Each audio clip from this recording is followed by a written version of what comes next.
इंसान कैसे अपने कर्मों का फल भोगता है, आइए एक बहुत ही ज्ञानवर्धक कहानी के माध्यम से समझते हैं। एक बार की बात है, एक बाघ अपनी पत्नी और बच्चे के साथ घने जंगल से गुजर रहा था। तभी उसने देखा कि एक बूढ़ा आदमी और बूढ़ी औरत एक वृक्ष के नीचे बैठे हुए थे, जिनकी हालत बहुत ही दयनीय थी। प्यारे दोस्तों, उनके शरीर में जगह जगह जख्म बने हुए थे और उन जख्मों से रक्त बह रहा था। भयंकर पीड़ा से दोनों कराह रहे थे। कोई भी व्यक्ति उनके आसपास आता जाता नहीं था। वे जंगल के किनारे एक वृक्ष के नीचे बैठे हुए थे, न जाने किस कर्म का पाप भोग रहे थे। तभी उन दोनों के ऊपर बाघ की पत्नी और उसके बच्चे की दृष्टि पड़ गई। बाघ के बच्चे ने जब उन दोनों के शरीर से बहता हुआ रक्त और मांस देखा तो वह अपने पिता से कहता है, पिताजी, हमने आज तक सिर्फ जानवरों का ही मांस खाया है, हमने कभी इंसान का मांस नहीं खाया। हमारी इच्छा है कि आज आप हमें इंसान का मांस खिलाएं, हमें इनका मांस खाने की आज्ञा दें। प्यारे दोस्तों, अपने बच्चे की यह बात सुनकर बाघ कहता है, बेटा, ईश्वर ने हमें जो भोजन हमारे लिए बनाया है वही ठीक है। ज्यादा मन नहीं दौड़ाना चाहिए। ज्यादा मन दौड़ाना खुद के लिए ही तकलीफ देह होता है। आजकल के इंसान का मांस बहुत दूषित हो चुका है, वह किसी के खाने योग्य नहीं रह गया है। इंसान अपने स्तर से इतना नीचे गिर गया है कि उसके कर्म देखकर बड़ी लज्जा आती है। इतना ज्ञान और समझ रखने वाला यह इंसान इतना नीचे गिर जाएगा, हमने कभी नहीं सोचा था। बाघ अपने बेटे को समझते हुए कहता है, बेटा, आजकल भूखे रह लेना, पर इस इंसान के मांस को खाने की कभी मत सोचना। इस पर बाघ के बेटे ने पूछा, पिताजी, ऐसी क्या बात है जो इंसान का मांस हम नहीं खा सकते? तब बाघ कहता है, बेटा, मैं तुम्हें एक कहानी सुनाता हूं। यह कहानी इन्हीं दोनों स्त्री पुरुष की है, जिनका मांस खाने के लिए तुम ललायत हो रहे हो। यदि तुम इनके कर्म जान लोगे तो कभी इंसान का मांस खाने की जिद नहीं करोगे। बाघ का बेटा बोला, हाँ पिताजी, आप हमें वह कहानी जरूर सुनाओ। आखिर हम भी तो जाने कि इंसान का मांस क्यों नहीं खा सकते। आपकी कहानी हम मन लगाकर सुनेंगे। कृपया पिताजी हमें जरूर सुनाइए। प्यारे दोस्तों, तब बाघ वहीं पर एक पेड़ के नीचे बैठ जाता है और अपने बच्चे और पत्नी को कहानी सुनाने लगता है। वह कहता है कि यह कहानी इन्हीं दोनों स्त्री पुरुष की है, जो नीचे कोढ़ी के रूप में बैठे हुए हैं। इससे पहले ये दोनों एक राज्य के राजा और रानी हुआ करते थे। इस पुरुष की इससे पहले एक पत्नी थी जो ईश्वर को प्यारी हो गई। राजा और रानी के बीच बहुत ही अटूट प्रेम था। राजा अपनी पहले वाली रानी से बहुत प्रेम करता था। राजा के राज्य में चारों तरफ खुशहाली थी। प्रजा भी अपने राजा का बहुत सम्मान करती थी। राजा भी अपनी प्रजा की भलाई के लिए काम करता था। उसकी प्रजा में किसी प्रकार का कोई दुख नहीं था। इसी प्रकार राज कार्य करते हुए राजा का समय बड़े आनंद से बीत रहा था। कुछ समय बाद रानी ने एक कन्या को जन्म दिया, लेकिन दुर्भाग्य से बेटी को जन्म देकर वह महारानी स्वर्ग से धार गई। राजा को इस बात से बहुत सदमा लगा। राजा के मन में यह बात बैठ गई कि मेरी जो बेटी हुई है, इसी बेटी के कारण मेरी प्राण प्रिय रानी की मौत हुई है। क्योंकि राजा रानी को बहुत चाहता था, रानी का गम राजा से बर्दाश्त नहीं हुआ। इसी गम के चलते राजा की हालत बिल्कुल पागलों जैसी हो गई थी। उसने यह बात अपने दिलो दिमाग में बैठा ली थी कि मेरी बेटी के कारण ही मेरी पत्नी की मृत्यु हुई है। अब तो वह अपनी बेटी को बिल्कुल भी प्यार नहीं करता था, ना ही उसकी तरफ देखता था। मन ही मन वह उसे नफरत करने लगा। वह हमेशा कहता था, मेरे घर में यह बेटी नहीं, यह कुलक्षणी हुई है, इसी के कारण मेरी रानी की मौत हुई है। राजा को सबने समझाया कि देखो, जो होना था वह हो गया, अब क्यों बेटी से नफरत करते हो? परंतु राजा के समझ में कुछ नहीं आ रहा था। प्यारे दोस्तों, रानी बड़ी ही धार्मिक प्रवृत्ति की थी। वह भगवान की बहुत पूजा पाठ करती थी। उधर राजा ने अपनी बेटी को ही रानी की मौत का जिम्मेदार मान लिया था और वह अपनी बेटी से मन ही मन बहुत नफरत करने लगा था। धीरे धीरे राजा सदमे में पहुंच गया। अब तो उसका राजकाज में भी मन नहीं लगता था और ना ही वह प्रजा की भलाई के बारे में सोचता था। दोस्तों, राजा की ऐसी हालत देखकर राजा के सभी मंत्री, दरबारी और रिश्तेदारों को चिंता होने लगी कि अगर राजा इस तरह रहेगा तो राज्य की प्रजा बहुत दुख भोगेगी। इस इतने बड़े राज्य का क्या होगा? राजा की ऐसी हालत के बारे में जब पता चलेगा तो पड़ोसी देश के राजा बुरी मंशा से हमारे राज्य पर आक्रमण कर देंगे और हमारा राज्य बिल्कुल नष्ट हो जाएगा और इसकी तरक्की रुक जाएगी। सबने राजा को मिलकर खूब समझाया, लेकिन राजा के मन से रानी की यादें नहीं निकल रही थी। राजा की अबोध बच्ची हमेशा रोती रहती थी, लेकिन राजा उसे नजर भर के भी नहीं देखता था। दासियां ही उस राजकुमारी का पालन करती थी। राजा तो उसे कुलक्षणी कहता था और इसीलिए उसका नाम कुलक्षणी पड़ गया था। घर के रिश्तेदारों और मंत्रियों ने सलाह दी कि अगर ऐसा हुआ तो कैसे चलेगा, इसलिए उन्होंने राजा से दूसरा विवाह करने का प्रस्ताव रखा, जो राजा को सही लगा, क्योंकि रानी का गम भुलाने के लिए यह जरूरी था और उस लड़की के लिए भी एक मां की जरूरत थी। दासियां कब तक उसका पालन पोषण करती। इस प्रकार राजा ने अपना दूसरा विवाह रचाया। अब घर में दूसरी मां आ चुकी थी, लेकिन उस लड़की से जब उसका पिता ही प्रेम नहीं करता था तो वह दूसरी मां क्या खाक करती। राजा की दूसरी पत्नी भी उस लड़की से नफरत करने लगी थी। उसने कभी उस बच्ची को नहीं अपनाया। धीरे धीरे समय बीतने लगा। राजकुमारी अब 1 साल की हो गई थी और राजा तो उसे देखता ही नहीं था। जब वह अपने आंगन में ठुमक ठुमक कर चलती थी तब भी राजा का मन नहीं पिघलता था। राजा तो उसे नफरत की नजरों से ही देखता था। इसका फायदा दूसरी रानी भी उठाती थी। धीरे धीरे राजा की दूसरी पत्नी भी गर्भधारण करती है। समय के साथ उसने भी एक कन्या को जन्म दिया। अपनी बेटी और अपनी स्त्री को सकुशल देखकर राजा बड़ा प्रसन्न हुआ। उसकी प्रसन्नता की वजह यही थी कि उसकी रानी बिल्कुल ठीक थी, इसलिए वह अपनी कन्या को अच्छे लक्षणों वाली समझ रहा था। अब तो राजा ने प्रजा में मिठाइयां बांटी और अच्छे से उस दूसरी राजकुमारी का नामकरण संकरण करवाया। राजा ने उसका नाम सौभाग्यवती रखा। इस तरह सौभाग्यवती और कुलक्षणी दोनों ही साथ साथ पलने लगे। धीरे धीरे समय बीतता रहा। राजा रानी सौभाग्यवती को बहुत प्रेम करते थे, लेकिन जिसे वे कुलक्षणी मानते थे उसे फूटी आंख से भी नहीं देखते थे। समय अपनी गति से चलता रहा। धीरे धीरे राजकुमारी सौभाग्यवती को शिक्षा दिलाई गई। राजकुमारी की तरह उसके हर काम कराए गए, लेकिन कुलक्षणी को शिक्षा का भी प्रबंध नहीं किया गया। धीरे धीरे जब दोनों कन्याएं बड़ी हुईं तो देखने में दोनों बराबर की लगती थीं। दोनों में ज्यादा अंतर नहीं था, पर उनके पालन पोषण में राजा रानी की तरफ से बहुत अंतर था। सौभाग्यवती के जो कपड़े होते थे, अगर वे पुराने हो जाते तो उन्हीं कपड़ों को उतार कर कुलक्षणी को पहनने के लिए दे दिया जाता था, क्योंकि जब पिता ही उसे प्रेम नहीं करता था तो दूसरा कौन देखने वाला था। बेचारी की मां तो थी नहीं। धीरे धीरे दोनों लड़कियां सयानी हो रही थी। एक दिन रानी कहने लगी, महाराज, लड़कियां बड़ी हो गई हैं, अब इनका विवाह हमें करना चाहिए। प्यारे दोस्तों, जो कुलक्षणी थी वह बड़ी ही धर्म प्रवृत्ति की थी। अपनी मां की तरह वह भी बहुत धार्मिक थी, जो उसे जन्म देकर मर गई थी और हमेशा भगवान की पूजा पाठ किया करती थी। जबकि सौभाग्यवती बड़े घमंड में रहती थी। उसे यह घमंड था कि वह राजकुमारी है और उसके पास मां और पिता दोनों का प्यार है, लेकिन बेचारी कुलक्षणी को माता पिता का प्रेम नहीं मिलता था। कुलक्षणी कुछ ज्यादा ही समझदार थी। उसकी सौतेली मां कुछ भी कहती, चाहे उसकी बहन कुछ भी कहती रहती, वह चुपचाप सुन लिया करती थी। राजा रानी को छोड़कर महल के बाकी सभी लोग कुलक्षणी से हमदर्दी रखते थे, लेकिन सौभाग्यवती और उसकी मां हमेशा उसे डांटती रहती थी। राजा तो अपनी बेटी सौभाग्यवती को देखकर फूला नहीं समाता था, और जिसे वह कुलक्षणी मानता था उसे देखकर तो वह रास्ता ही बदल लेता था। बेचारी कुलक्षणी अपने पिता के प्यार को पाने के लिए तरसती रहती थी, लेकिन राजा कभी उसे अपनी आंखों के सामने भी नहीं आने देता था। राजा ने सख्त हिदायत दे रखी थी कि जब वह महल में आए तो उसकी बेटी कुलक्षणी उसके सामने ना आए। इस बात का पूरा ध्यान रखा जाता था। अब जब बेटियां शादी के लायक हो गईं, तो शादी तो करनी ही पड़ेगी, भले ही राजा उसे कितना ही नफरत क्यों न करता हो। बेटी की शादी तो करनी ही थी।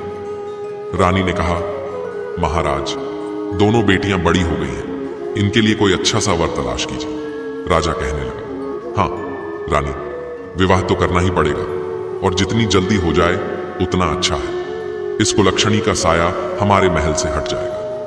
राजा की इन बातों को सुनकर लगता था कि वह मूर्ख राजा अपनी उस बेटी से न जाने कितनी नफरत करता था। रानी तो फिर भी सौतेली थी, वह तो नफरत करती ही थी और घर के सारे काम उस कुलक्षणी से कराती थी। रानी हमेशा यही चाहती थी कि उसकी सौतेली बेटी हमेशा दुखी रहे। इसलिए उसने राजा से कहा, महाराज, क्यों ना पहले इस कुलक्षणी का विवाह करके इसे इस घर से हटा दिया जाए।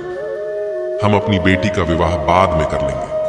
राजा ने कहा, कोई बात नहीं, हम इसका विवाह पहले कर देते हैं। जैसी यह है ऐसा ही इसके लिए लड़का देख लेते हैं। रानी कहने लगी, अरे राजा साहब, इसके लिए तो कोई अंधा भिखारी लड़का ही ठीक रहेगा। वह कहां राजमहलों के लायक है। जहां भी जाएगी मां का बेड़ा गर्क कर देगी। यह तो अपनी मां को खा ही गई, वहां भी न जाने क्या क्या कर देगी। इसके कारण हमें न जाने क्या क्या सुनने को मिलेगा। इस पर राजा ने कहा, रानी साहिबा, आप बिल्कुल ठीक कहती हो। राजा ने तुरंत ही अपने महल में नाई और पंडित को बुलवाया और कहा, कुलक्षणी, लिए एक अंधा और परिवार से हीन लड़का ढूंढ कर आओ, जिसका कोई परिवार ना हो। राजा की आज्ञा पाकर नाई और पंडित वर की तलाश में निकल पड़े। वे चलते चलते बहुत दूर एक गांव में जा पहुंचे, जहां मंदिर के बाहर उन्होंने एक बूढ़ी औरत को बैठे देखा। उसका एक बेटा था। मां बेटा दोनों भीख मांग रहे थे। बेटा अंधा था और घर के नाम पर एक टूटी फूटी घास फूस की झोपड़ी पड़ी हुई थी। नाई और पंडित उसे देखकर बहुत खुश हो गए, क्योंकि कई दिनों से उन्हें वैसा वर नहीं मिल रहा था जैसा राजा चाहता था। नाई और पंडित भिखारिन के पास गए और उससे कहा, माई, हम तेरे बेटे के लिए एक बहुत अच्छा रिश्ता लेकर आए हैं। यह सुनकर भिखारिन पहले तो हंसी और फिर कहने लगी, क्यों भैया, क्यों मुझ भिखारिन का मजाक उड़ा रहे हो? भला मेरे अंधे बेटे से कौन विवाह करेगा?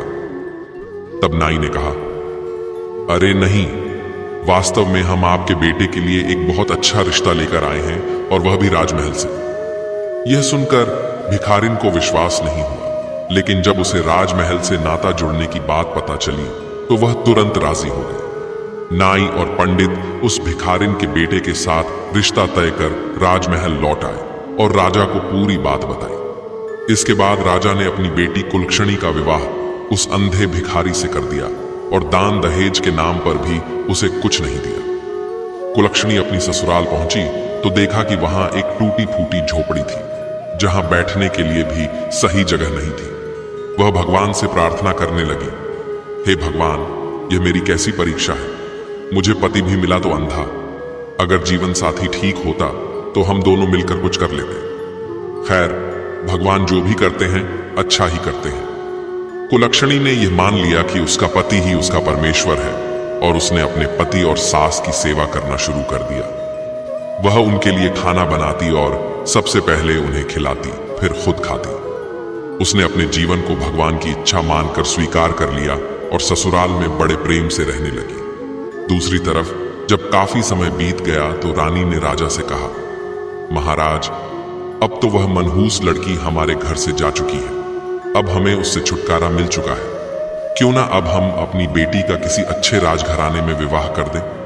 राजा ने कहा, बिना देरी किए हम अपनी बेटी का विवाह किसी अच्छे राजकुमार से कर देंगे। राजा ने नाई और पंडित को बुलाकर टीका की सामग्री लेकर किसी अच्छे राजकुमार की तलाश में भेज दिया। राजा ने कहा, पुरोहित जी, हमारी इस बेटी के लिए एक अच्छे राजा का बेटा होना चाहिए, क्योंकि एक अच्छा राजकुमार हो जिसका राज्य बहुत बड़ा हो। राजा के बताए अनुसार नाई और ब्राह्मण एक चक्रवर्ती राजा के यहां पहुंचे, क्योंकि राजकुमारी सौभाग्यवती देखने में बहुत सुंदर थी। इसीलिए उन्होंने राजकुमार भी सुंदर ही तलाश किया। राजा का इकलौता बेटा था और वह एक चक्रवर्ती सम्राट बनने वाला था। नाई और पुरोहित ने बिना देर किए उस चक्रवर्ती राजा के बेटे को सौभाग्यवती का टीका चढ़ा दिया और सारी बात आकर राजा को सुना दी। राजा ने सौभाग्यवती का विवाह बड़ी धूमधाम से कर दिया। हजारों हाथी, घोड़े, रथ और दहेज दान में दिया और बड़े ही भव्य तरीके से अपनी बेटी की विदाई की। प्यारे दोस्तों, उधर वह बेटी जिसे राजा कुलक्षणी कहा करता था, वह बेचारी जैसे तैसे दिन काट रही थी। सौभाग्यवती एक राजा के घर में ब्याह कर गई थी, इसलिए वह रानी बनकर आनंद से अपना जीवन यापन करने लगी। उसे शुरू से ही अपने माँ बाप का प्यार मिला था और यहाँ भी उसे अच्छा पति और राजमहल के सारे सुख मिल गए थे। उधर कुलक्षणी अपने भिखारी पति के साथ उस झोपड़ी में रह रही थी। एक दिन कुलक्षणी अपनी सासू माँ से बोली, माँ जी, आप रोज रोज भीख मांग कर लाती हो। आपका भीख मांगना मुझे अच्छा नहीं लगता। इससे तो अच्छा है कि हम कोई काम कर लें और कमाकर खाएं। तब उसकी सास कहती है, बहू, वैसे तो तेरे माँ बाप और लोग तुझे कुलक्षणी कहते हैं, लेकिन हमारे घर की तू लक्ष्मी है। तू जो बात कहेगी वह मैं मान लूंगी। भिखारी की बहू कहने लगी, माँ जी, इन पैसों में से कुछ पैसे आप मुझे दे दो। मैं इन पैसों से कुछ खरबूजे और तरबूजे खरीद कर लाऊंगी, क्योंकि गर्मी का मौसम है और इस मौसम में खरबूजे और तरबूजे खूब बिकते हैं। मैं उन्हें बेचूंगी। सास ने कहा, नहीं नहीं बहू, तू भला कहाँ जाएगी? बहू ने कहा, माँ जी, आप चिंता मत करिए, मैं यह सब कर लूंगी। सास बोली, ठीक है। उसकी सास और पति जो भीख में पैसे इकट्ठे किए थे, वह पैसे अपनी बहू के हाथ में रख देते हैं। बहू बाजार गई और एक डलिया ली, उसमें कुछ तरबूज और खरबूजे खरीद कर रख लिए। जंगल के रास्ते पर एक मंदिर था, वह उसी मंदिर के सामने जाकर बैठ गई।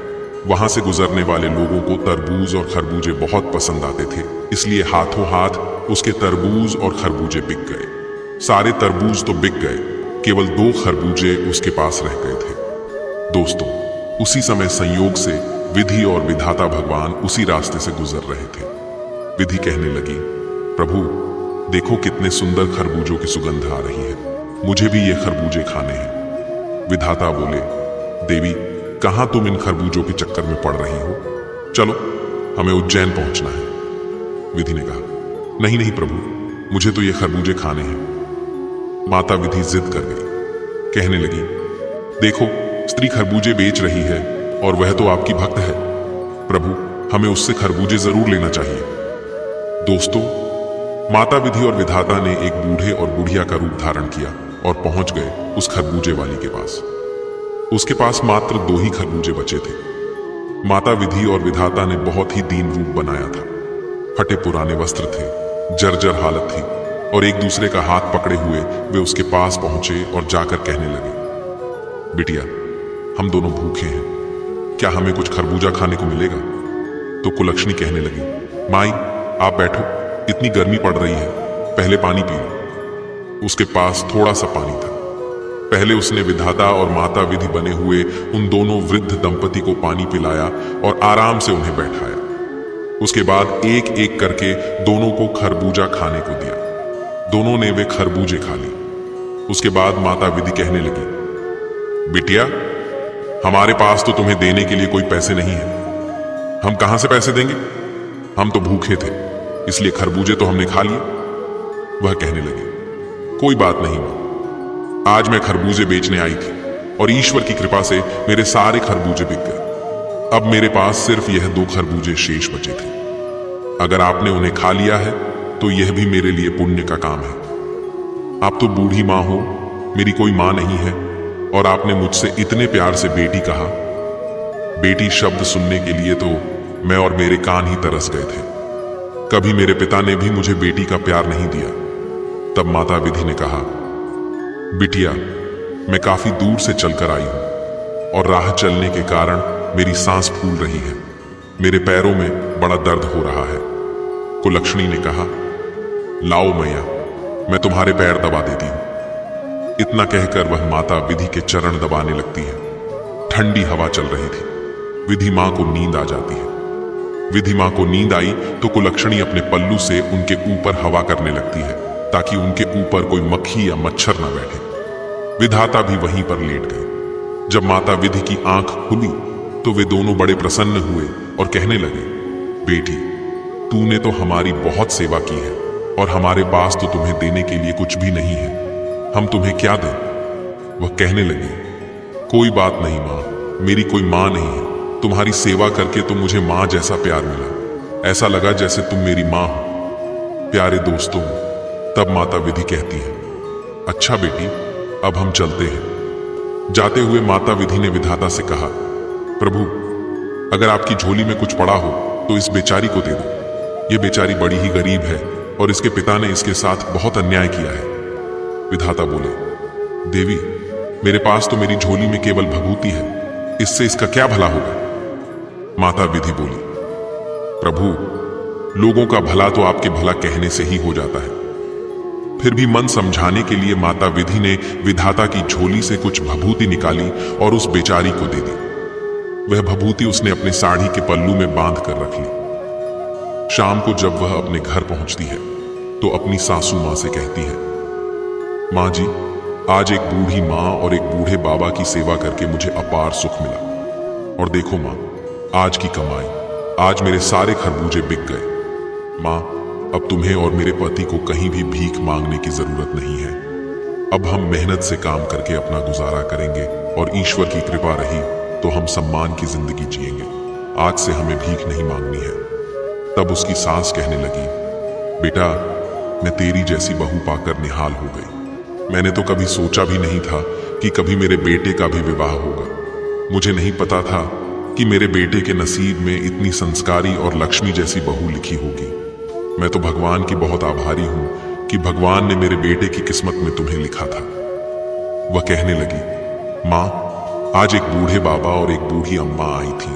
उन्होंने मुझे यह भभूति दी है, मैं इसका क्या करूं? तब उसकी सास बोली, बहू, थोड़ा रुको, अभी मेरा बेटा आता होगा, जैसा वह कहेगा तुम वैसा ही करना। दोस्तों, शाम को जब उसका पति आया तो वह कहने लगी, स्वामी, आज मुझे यह भभूति दी है एक बूढ़े बाबा और एक बूढ़ी मां ने, मैं इसका क्या करूं? तब उसका पति कहने लगा, एक काम करो, घर के चारों कोनों में इसे छिड़क दो और जो बचे उसे संदूक में रख दो और थोड़ा बहुत भभूति हमारे जो तुलसी का गमला है उसमें रख दो। वह कहने लगी, ठीक है, मैं ऐसा ही करूंगी। और उसने भभूति को अपने घर के चारों कोनों में बिखेर दिया। थोड़ी भभूति संदूक में रख दी और रात को खाना बनाया।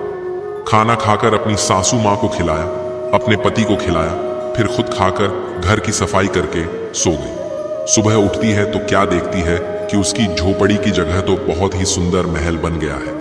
चारों कोनों पर हीरे मोती चमक रहे हैं, धन के अंबार लगे हुए हैं और अनगिनत धन से घर भरा हुआ है। यह देखकर तो उसे बड़ा अचंभा हुआ। वह दौड़ी दौड़ी अपनी सास के पास जाती है और कहती है, मां जी, उठिए, देखो क्या चमत्कार हो गया। उसकी सासू मां की आंख खुली तो उसने देखा कि उसका घर तो पहचानने में नहीं आ रहा है। वह कहने लगी, अरे बहू, क्या हम तेरे मायके में आ गए हैं? आज तक तो तेरे पिता ने कभी इधर मुड़कर भी नहीं देखा, लेकिन मैं तो सोई हुई थी, तेरे पिता का हृदय कैसे पसीज गया। तब वह लक्ष्मी कहती है, नहीं मां जी, यह मेरे पिता का घर नहीं है, यह तो हमारा घर है। देखिए, शायद भगवान की अनुकंपा हुई है, उन्हीं की कृपा से मेरे भाग्य बदल गए हैं। देखो, शायद वे बूढ़े बाबा और बूढ़ी मां कोई और नहीं, साक्षात ईश्वर ही होंगे, जिन्हें मैं पहचान नहीं पाई। भगवान को ना पहचान पाने का दुख अब तो मुझे बहुत कचोट रहा है। और वह रोने लगी कि भगवान साक्षात मेरे पास आए और मैं उन्हें पहचान नहीं पाई। उसकी सासू मां ने उसे धीरज बंधाया। तभी उसके पति की आंख खुल जाती है और वह चिल्लाते हुए बोला, अरे लक्ष्मी, यह मैं अपनी आंखों से क्या देख रहा हूं? अब तो मुझे दिखाई दे रहा है। वह अपनी मां से बोला, मां देखो, मुझे सब कुछ दिखाई दे रहा है, अब मैं अंधा नहीं रहा। यह देखकर लक्ष्मी की खुशी का ठिकाना नहीं रहा। उसके पति की आंखें ठीक हो गई। यह उसके जीवन की सबसे बड़ी खुशी थी। इतनी खुशियां तो उसे धन दौलत पाकर भी नहीं हुई थी। भगवान की कृपा से अब उसका पति किसी राजा से कम नहीं लग रहा था। अब उन्होंने कहा, जब इतनी बड़ी कृपा हो ही गई है तो क्यों ना हम भगवान की चर्चा करवाएं, पाठ करवाएं, लोगों को अपने घर बुलाएं और खूब बड़ा सा भंडारा करवाएं। उसकी सासू मां कहने लगी, बेटी, तुम तो मेरे घर की लक्ष्मी हो, जैसा तुम करना चाहो वैसा करो, मैंने कब मना किया। दोस्तों, अब तो लक्ष्मी ने अपने घर में एक कथा का आयोजन किया और अपने रिश्तेदारों को निमंत्रण दिया। सारे रिश्तेदारों में निमंत्रण बंटवा, एक पत्र अपने मायके भी भिजवाया और एक चिट्ठी अपनी बहन सौभाग्यवती के घर भी भेजी। निमंत्रण पाकर लक्ष्मी का पिता और उसकी सौतेली मां भी आए। वे आए तो थे, परंतु दोस्तों, उनकी हालत बहुत खराब हो गई थी। वे अपनी बेटी की हालत पर हंसने के लिए वहां आए थे, लेकिन वहां पहुंचकर उसके पिता का तो शर्म से सिर नीचा हो गया। वह सोच रहा था, मैंने अपनी बेटी के साथ ऐसा किया, लेकिन उसका नसीब देखो, नसीब के आगे किसी की नहीं चलती। मेरे चाहने से क्या होता है जब भगवान ने उसका नसीब स्वयं अपने हाथों से लिखा हो। उनके माता पिता को अब बड़ा अफसोस हो रहा था, क्योंकि जब लक्ष्मी और सौभाग्यवती की शादी हुई थी तब उसके पिता ने अपनी बेटी को कुछ भी नहीं दिया था और जानबूझकर एक अंधे भिखारी के साथ उसका विवाह किया था। इसी पाप के कारण उसका पिता और सौतेली माँ दोनों लोग कोढ़ी हो गए थे। बहुत उपचार करने के बाद भी वे ठीक नहीं हुए थे। उनका राज्यपाठ धूमिल होता जा रहा था। प्रजा में राजा के प्रति रोष पैदा हो गया था, क्योंकि जब राजा ही राज्य करने वाला मजबूत न हो तो राज्य तो गरीब हो ही जाएगा। उनके राज्य में घुसपैठ होने लगी और उनका पिता अब एक नाम मात्र का राजा रह गया था। दोस्तों, जब उसकी बहन सौभाग्यवती आई, और सौभाग्यवती तो पहले से ही घमंडी थी, वह पहले ही लक्ष्मी को बात बात पर ताने मारती थी।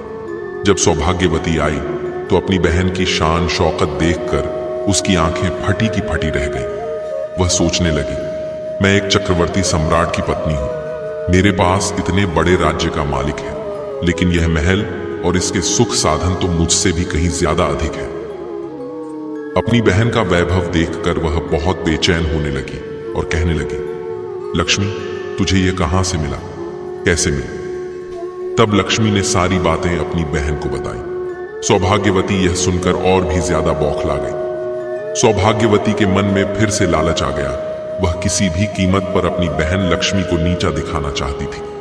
वह तो चाहती थी कि लक्ष्मी उससे ऊपर कभी न पहुंच पाए, लेकिन जिसे भगवान उठाना चाहते हैं उसे कौन रोक सकता है? ऊपर उठाने वाला तो ईश्वर है, किसको कब क्या बना दे कोई नहीं जानता। सौभाग्यवती ने जब अपनी बहन से पूछा कि उसके समृद्ध होने का क्या कारण है, तो भोली लक्ष्मी ने पूरी बात उसे बता दी कि उसने एक बूढ़े और बूढ़ी मां को खरबूजे खिलाए थे। उन्हीं के आशीर्वाद से यह सब हुआ है। अपनी बहन से यह सब जानकर सौभाग्यवती ने राजमहल में जाकर अपने पति से कहा, देखो जी, मैं भी खरबूजे बेचने जाऊंगी। उसका पति कहने लगा, अरे सौभाग्यवती, तुम यह कैसी बातें कर रही हो? हमारे राज्य में किसी प्रकार की कोई कमी नहीं है, और वह तेरी बहन इतनी गरीब थी, उसकी सच्ची श्रद्धा और भक्ति देखकर उस पर भगवान ने कृपा की है, तो तू क्यों जलन के मारे मरी जा रही है? तेरे पास किस चीज की कमी है? लेकिन सौभाग्यवती नहीं मानी।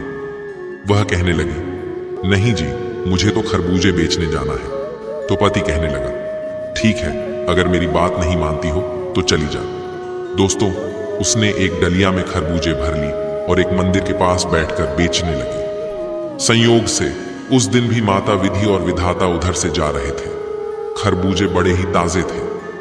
माता विधि बोली, प्रभु देखो, मुझे खरबूजे खाने हैं, गर्मी का मौसम है और यहाँ बड़े सुंदर सुंदर खरबूजे दिखाई दे रहे हैं। विधाता ने बहुत समझाया, लेकिन विधि जी नहीं मानी। उन्हें तो सौभाग्यवती के खरबूजे पसंद आ रहे थे। अब उन्होंने फिर से बूढ़े का भेष बनाया और एकदम से उसके पास पहुंच गए। उस दिन सौभाग्यवती का एक भी खरबूजा नहीं बिका था।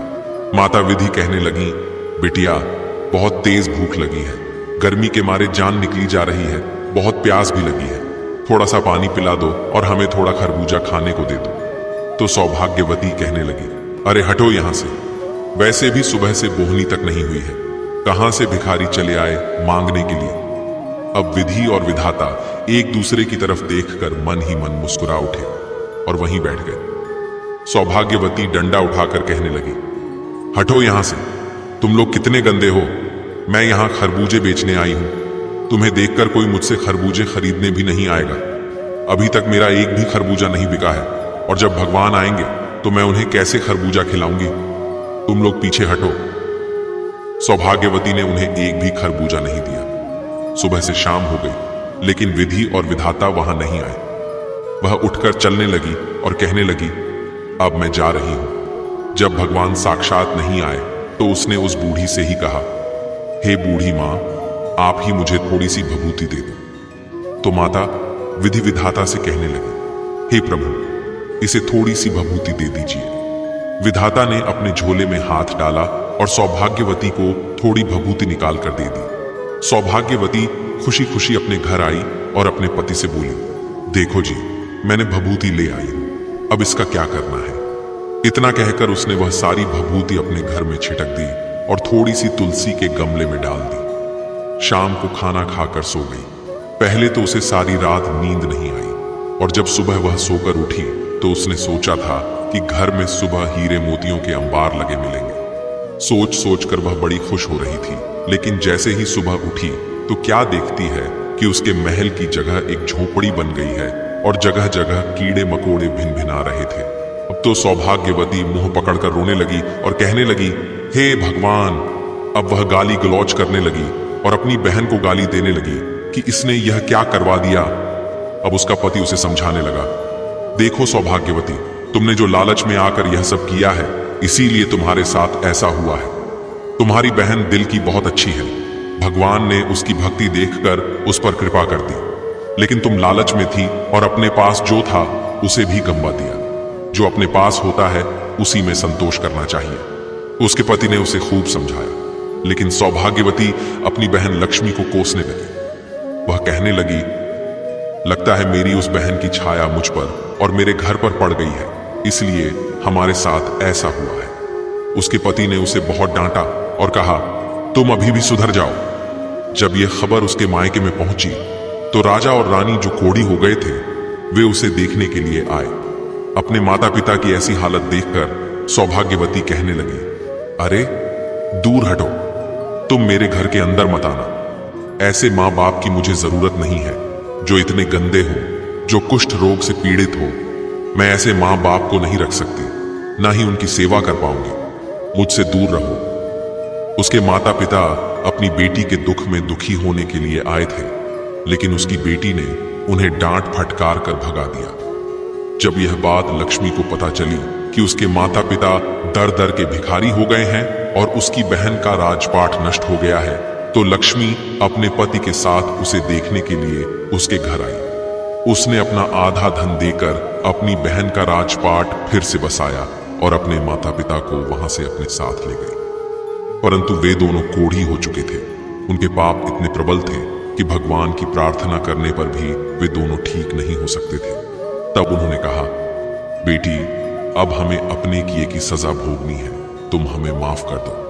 प्यारे दोस्तों, अपने बेटी के चरण छूने के बाद क्षमा मांगकर वे दोनों उसके घर से चले जाते हैं। वे एकांत स्थान पर बैठकर भगवान की प्रार्थना करते हैं और अपने कुकर्म की क्षमा मांगते हैं। उनके शरीर से रक्त और मांस गल गल कर नीचे गिर रहा था। भगवान ने उन्हें उनके पापों की सजा दी थी। अपने पाप का फल भोगे बिना उनका किसी भी औषधि से इलाज संभव नहीं था, इसीलिए उन्हें एकांत स्थान पर ले जाकर छोड़ दिया गया। अब उन्हें अपनी गलती का पूरा एहसास था कि जिसे वे कुलक्षणी समझ रहे थे वह तो साक्षात लक्ष्मी निकली और वे अपनी गलती के लिए ईश्वर से क्षमा याचना कर रहे थे। लेकिन उनका पाप बहुत बड़ा था, इसलिए उन्हें कोई आराम नहीं मिला। वे अपने कर्मों का फल उसी जिंदगी में बैठे बैठे भोग रहे थे। इस तरह कहानी को खत्म करते हुए बाघ बोला, बेटा, ये दोनों स्त्री पुरुष वही हैं। अब बताओ, क्या तुम अब भी उस इंसान का मांस खाना चाहोगे? इस पर बाघ का बेटा बोला, पिताजी, हमें माफ कर दो जो हमने ऐसे पापियों को खाने की बात कही। आज हमें पता चल गया है कि इंसान का मांस अब किसी के खाने योग्य नहीं रह गया है। सबसे अधिक दूषित अगर कोई है तो वह इंसान है, जो सब कुछ पाकर भी बुरे कर्म कर डालता है। इस प्रकार बाघ अपने बेटे और पत्नी के साथ वहां से चला जाता है।